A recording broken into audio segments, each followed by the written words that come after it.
I watched Kinds of Kindness. How was it? I heard a lot of things last year. It is Yorgos Lanthimos. What does that mean? Abstract weirdness. But even weirder of the things I've seen of his. I wish I had known going in what I knew about 3/4 of the way through, which was what's the topic he's wanting to cover in his abstract presentation of 3 completely different stories. So it helps if you know that going in. It is definitely not everybody's cup of tea. I think a lot of people would sit through that film and go, what the hell was that? But I personally enjoyed it. It's weird. It's Yorgos Lanthimos.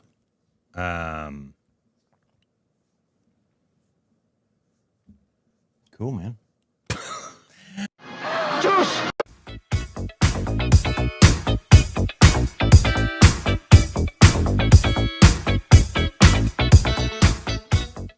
Hey, welcome back to our stupid reactions to Corbin. I'm Yorgos Lanthimos. You can follow us on Instagram, Twitter for more juicy content. They switch on Patreon. Follow us Twitter accounts. Today we got a video. This is called How. Read this name. How read this name? That is a weird title. How Nusrat Fateh Ali Khan, how his lost album was found after 34 years. Nusrat Fateh Ali Khan. You know him. Yeah, I do. You know his voice, too. I do know his voice. I remember the Fateh Ali Khan. Yeah, his voice is one of the most iconic and brilliant in Indian. So a lost album. Ever. Apparently, one of his albums. All right. I mean, that's a lot of artists, I guess, are they have 1 billion albums they never release, and then one day studios take over and try to release them. Exactly. Prince has apparently a catalog of stuff he never released. Who owns this now? Who owns this now? I think it's the family estate still has it. Who? Well, no, Michael bought the Beatles, right? Michael bought the Beatles, and then, no, I'm not going to say it. Let's just say Sony owns all of Michael's music now. What? Here we go. 1, 2, 3, 4.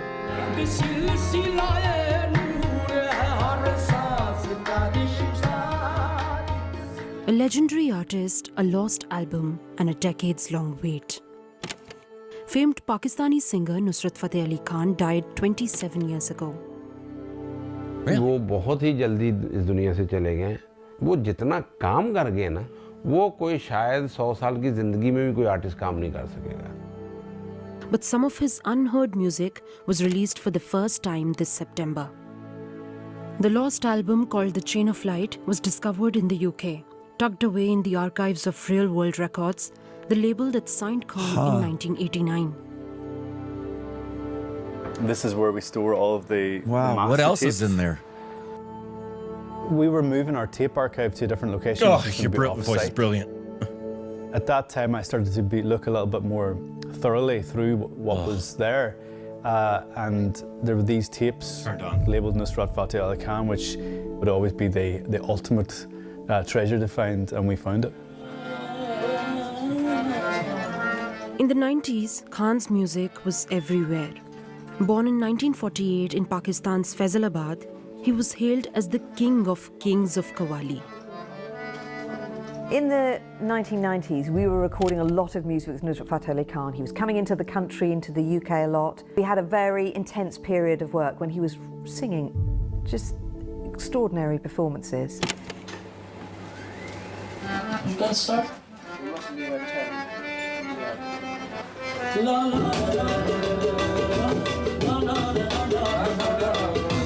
But we were recording more material than we actually needed a lot of the time because he was so prolific. So what happened was a set of music that we recorded here in this room.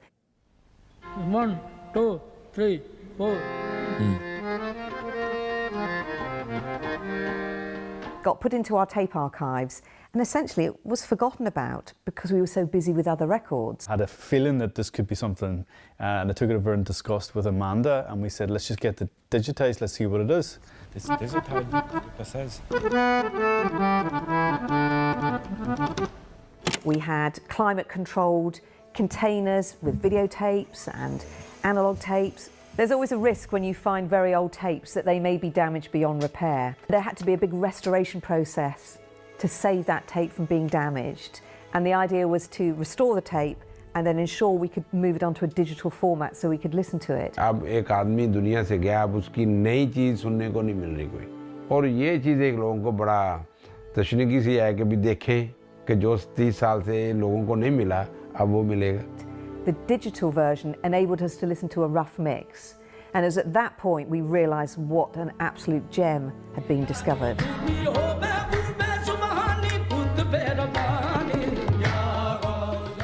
Without understanding the language, melodically and rhythmically, it's completely instantly attractive. Yeah. Extraordinary trance-like feature of Qawwali. Yeah. And I think that can transcend languages, even if you don't understand that. Yeah.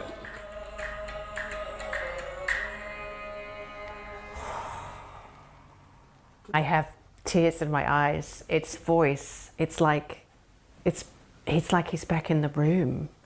It's hard to explain.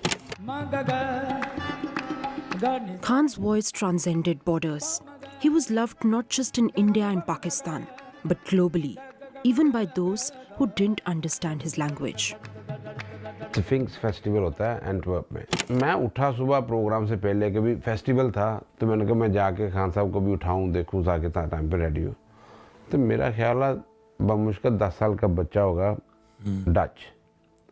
वो एक आम ले गए ना, तो खान साहब के कमरे के बाहर बैठा है, जिसकी ज़ुबान भी हमारी नहीं है, जिसका कल्चर भी हमारा नहीं है. बोलता है मैंने इनको गिफ्ट देना है. I teach people who are coming in and they're fantastic musicians. They've got fantastic ears. He is just so compelling, and it draws students in for the first time into this world that might otherwise seem alien to them. That is his power.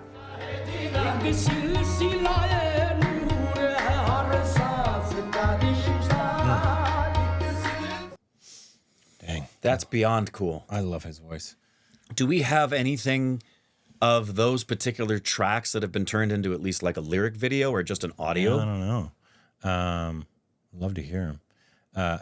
The only thing that I would be weary of is does his estate want, if he has an estate, Right. want it out? Right. Because obviously artists, the greats himself, but like Michael's and Paul McCartney's and, you know, all these other greats have hours and probably years of stuff they've never released ever. Usually more music than they released. For a reason. Right. They might have deemed it not up to their standard. Correct. And so at that point, I'm like, if they didn't want it out, I don't want to it hear it. Yeah. I feel the same way. You know, even if it's like, oh, they're gone, and it's the same thing as like, and Disney's now in trouble for it, for AIing an actor, Right. in their old role, Right. onto the face. Right. That's not that actor. No, but And he did not, or his family, consent to you doing that. yeah, that's why I'm not a fan of the releasing, for example, of Michael's uncompleted works, because Michael was a perfectionist, and if it didn't get released, there's a reason. Yeah. He wouldn't want you hearing it unless it was up to what he wanted it to be. I don't think that's the case with Prince and his estate. I think his estate and what he wanted was the eventuality of all of his music potentially being heard, even if even in a rough mix, predominantly because he wrote so much, he just couldn't he couldn't release a double album every week. But that's how much he wrote. Yeah. I mean, he wrote 2-3 songs a day. Yeah, that's like, because like, and I love it, you know, if his family and his estate want these released. But like let's say like you're a book author, Right. and somebody's like found a draft of something you did, Right. and you're like, I'm sure he didn't want his unfinished draft Right. put out. Right. I mean, writers are insane. There's just one fiction writer. There's writers that take forever, like George R.R. Martin, you know, Yeah. to come up with a story. Right. And then there's this other fantasy writer, I'm sure you've never heard, is Brendan Sanderson. Yeah, I don't know him. He's probably the biggest fantasy writer out there. Okay. He he sleeps and he writes a book. Yeah. He has like hundreds of series, and he says I have to stop myself from thinking of more stuff Wow. to write. I'm sure it's like A.R. Rahman's of the world, Right. That's just like It just is a can't help non-stop but fount. put out stuff. He's like, yeah, I have 10 billion ideas in my head, and I That's I just have to astonishing. it's incredible. Like certain people are just put on this earth for certain reasons. Yeah. Well, if you look at the library of Stephen King's works, both his full novels and his short stories and his screenplays, it's absurd. Yeah. They actually did a fun, Brendan Sanderson and George R.R. Martin did a sit down once. Oh, yeah? They're a completely different style of writers because one has no issue coming up when the other's The other one fights. Has taken now 20-something years to come out with this book that he said he was going to come out with 1 billion times. Anyways, but I mean, we've seen so many videos and heard him so many times, and he's one of the most legendary singers we've ever heard from. Obviously, he's Pakistani, but in Indian singing, he's kind of. We heard him early in the channel, very much. Early 2019. Yeah. Yeah. He's such a brilliant singer. So if anybody knows of these, how we can hear them, please let us know. And other of his songs, if we have not heard them yet, please let us know what we can react to down below. Juice!